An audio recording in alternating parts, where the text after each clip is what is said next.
Saladin versus the world. Saladin's epic rise and the battle that changed history. What do a snow-capped cup, a racing camel, and a leper king have in common? They were all part of one of the most dramatic, unpredictable, and oddly poetic military campaigns in medieval history. This is the story of how a Kurdish warrior from Tikrit became the Sultan of Egypt and Syria, outwitted assassins, dodged his own boss, married a widow for power, and reclaimed Jerusalem, not with fire and fury, but with diplomacy and mercy. Stay tuned, because every twist in this tale is sharper than Saladin's sword. The king of Jerusalem stood sweaty, dusty, and defeated before a man whose name would echo through centuries. Yusuf ibn Ayyub, known to history as Saladin. Next to the king, the Lord of Kerak, who had spent his career antagonizing Muslims with the enthusiasm of a medieval troll, was melting in the heat like a scoop of hummus on a desert rock. Earlier that day, the Christian army had been flambéed by Muslim archers and the merciless sun at the Battle of Hattin. It was less a battle and more a medieval barbecue, with the Franks as the main course. Saladin, ever the gentleman warrior, offered the king a cup of ice-cold water topped with snow from the mountains. The king drank gratefully and passed it to the Lord of Kerak. Saladin, with the calm of a man who's just won the biggest game of Risk ever played, gently reminded the king, "I gave the water to you, not him." Translation: I'm merciful to kings, but that guy? He's toast. Saladin's story begins in 1137 in Tikrit, a town north of Baghdad. His dad, Ayyub, was a Kurdish cavalryman working for the Seljuks, basically the Uber of medieval empires, offering soldiers on demand across the Middle East. At the time, the Muslim world was a chaotic buffet of sects and squabbles. Meanwhile, the Christians had carved out 3 states in the Levant, like they were redecorating the Holy Land: Jerusalem, Antioch, and Tripoli. No, not the Libyan one. Enter Zengi, a Seljuk governor who kicked off the Second Crusade by capturing Edessa. His son, Nur ad-Din, inherited the ambition and added a dash of jihadist flair. He wanted unity, power, and maybe a nice palace in Damascus. Young Yusuf moved to Damascus and trained under 2 men. Nur ad-Din, the brains, a visionary who wanted to unite Muslims and kick out the Franks. Shirkuh, the brawn, a one-eyed general with the appetite of a lion and the belly of a walrus. Together they eyed Egypt, a rich Shia-run land ripe for conquest. Shirkuh led the charge, with Saladin as his right-hand man. They took Egypt in 1169, and Shirkuh celebrated by eating himself into an early grave. Saladin, now vizier, was the unlikely ruler, a Sunni Kurd working for a Sunni Turk in a Shia Arab land. But he was smart. He built a loyal inner circle, hired based on merit, and even made his dad the chief treasurer. Nepotism, but make it efficient. As Saladin grew stronger, Nur ad-Din grew suspicious. He summoned Saladin to Damascus. Saladin responded with the ancient art of, "I'll get back to you," and didn't. By 1174, Nur ad-Din had had enough. He packed his bags, his army, and his passive-aggressive intentions. But fate intervened. Nur ad-Din died before the trip. Saladin, now free of his mentor's shadow, seized Damascus and was crowned Sultan of Egypt and Syria. From 1175 onward, Saladin expanded his realm with a mix of diplomacy, military brilliance, and the occasional siege. He founded the Ayyubid Dynasty, united Muslim factions, and set his sights on the ultimate prize: Jerusalem. His campaigns were not just about conquest. They were about redemption, unity, and restoring dignity to a fractured Islamic world. And when he finally took Jerusalem in 1187, he did so with mercy, allowing Christians to leave peacefully, a stark contrast to the bloodbath of the First Crusade. After becoming Sultan of Egypt and Syria, Saladin had one tiny problem. Nobody wanted to acknowledge him as Nur ad-Din's true successor, especially not Nur ad-Din's son, who was clinging to Aleppo like a toddler to a toy sword. So Saladin did what any ambitious ruler would do. He laid siege to Aleppo in 1183. It was less family reunion and more Game of Thrones, but with more sand. After a tense standoff and some strategic elbow grease, Saladin emerged victorious. Aleppo was his. But peace? That was just a myth. Saladin's new territories came with a bonus feature: assassination attempts. The Nizari Shia sect, known as the Assassins, or Fadain, weren't thrilled about a Sunni sultan calling the shots. Their founder, Hassan Sabah, basically invented the sneaky stabby genre. Saladin survived multiple attempts on his life, proving that his armor wasn't just for show, and that his guards probably slept with one eye open and a dagger under their pillow. To keep the Seljuk Turks from crashing his party, Saladin pulled off a diplomatic masterstroke. He signed a defensive treaty with the Byzantine Empire. Yes, the same Byzantines who had once been mortal enemies. It was like Batman teaming up with the Joker to keep Superman out of Gotham. This treaty gave Saladin breathing room to focus on other royal matters, like finding a wife. Saladin married Ismat, who just happened to be Nur ad-Din's widow. Coincidence? Not likely. Ismat was also the daughter of a former governor of Damascus. This marriage was less romantic comedy and more dynastic chess match. With this union, Saladin tied himself to two powerful dynasties, boosting his legitimacy faster than you can say strategic matrimony. In 1174, King Amalric of Jerusalem died, leaving the throne to his teenage son Baldwin IV, who had leprosy.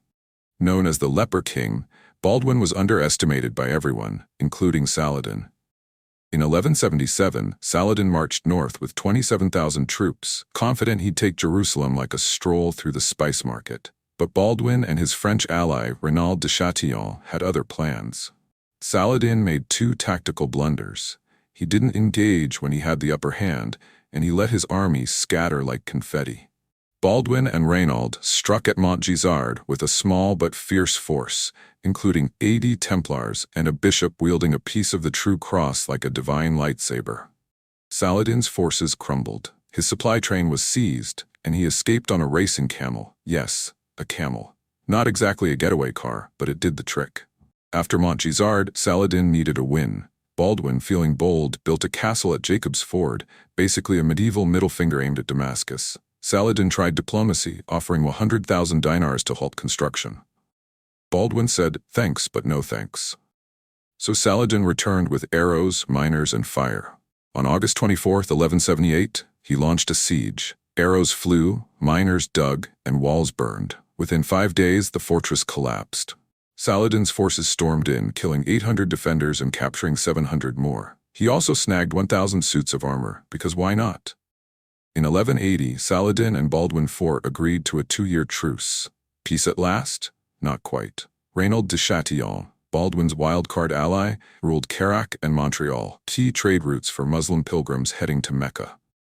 In 1181, Renaud plundered a caravan. Saladin demanded the loot back. Renaud refused, probably while twirling his mustache and laughing maniacally.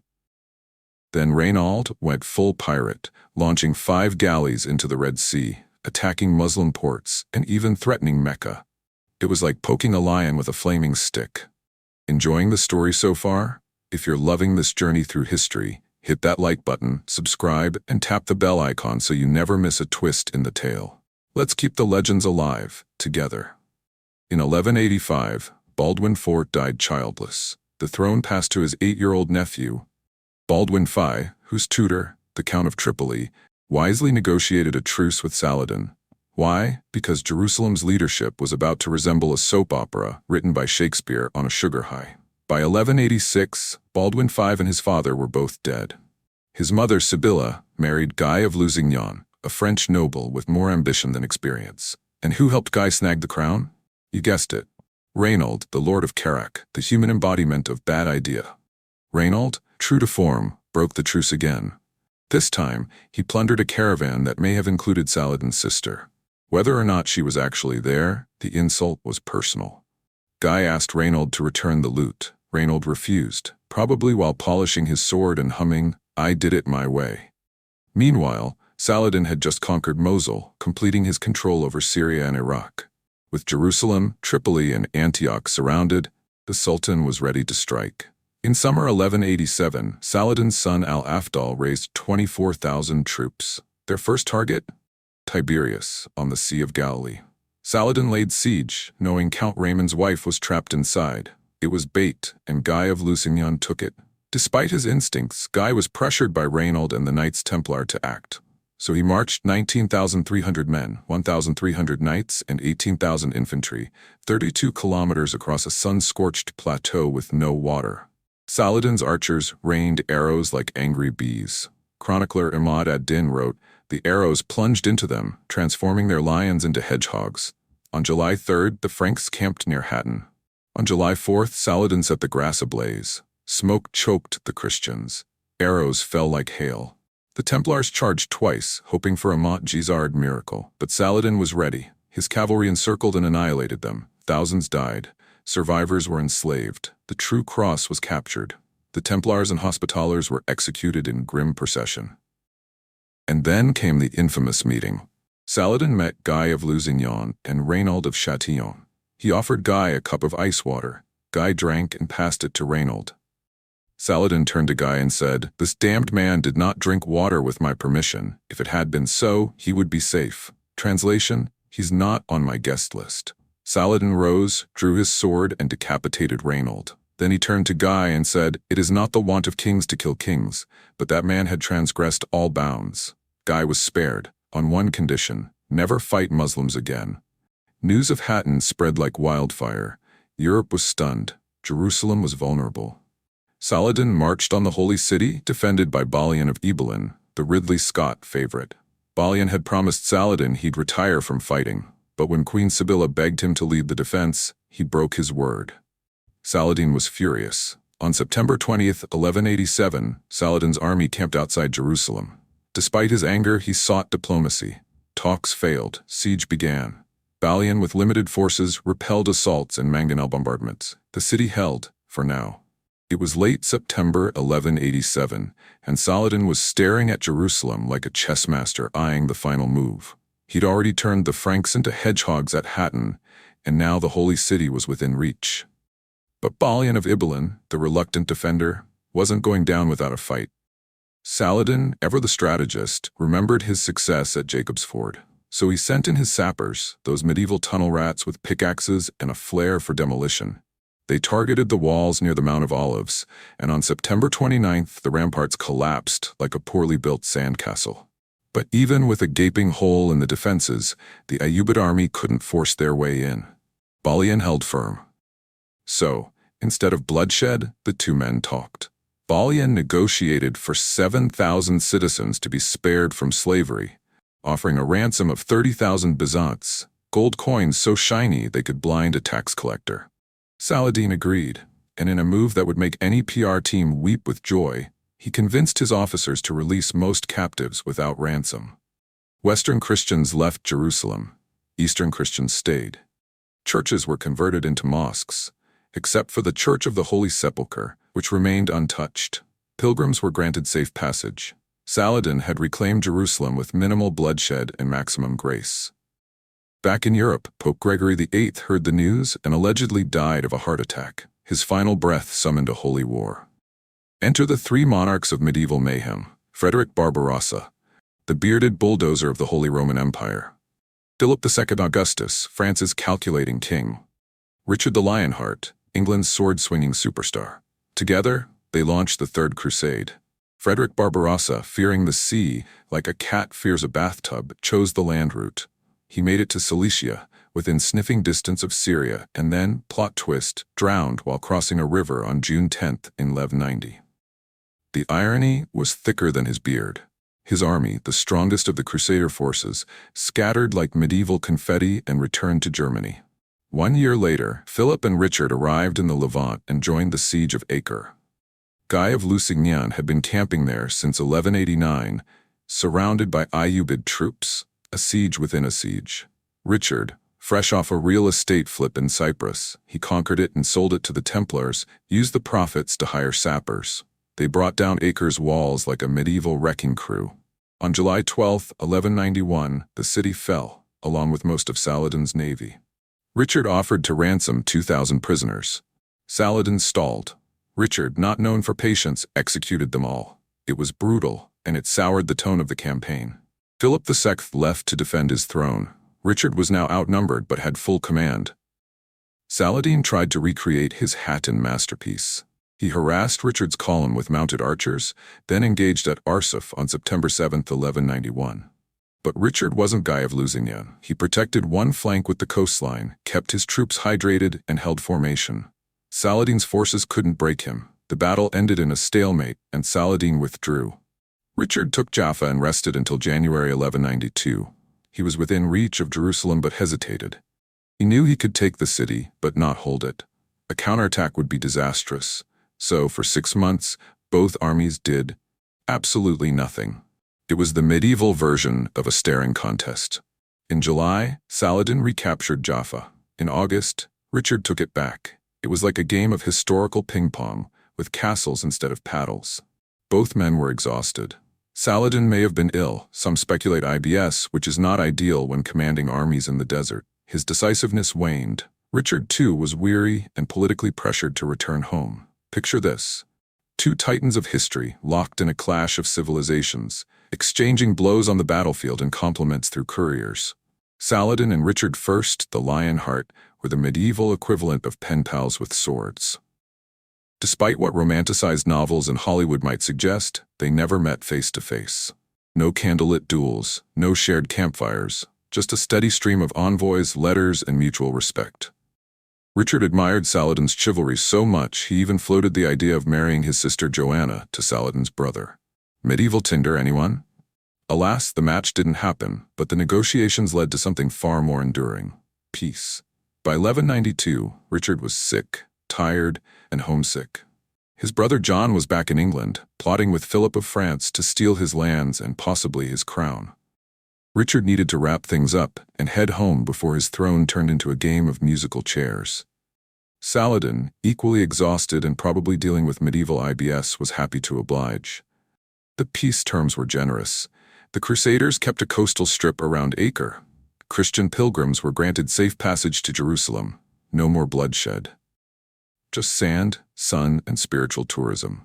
In their final exchange, Richard wrote, "I'll be back." Saladin replied, "If I must lose my empire, I'd rather lose it to you." It was the medieval version of, "You complete me."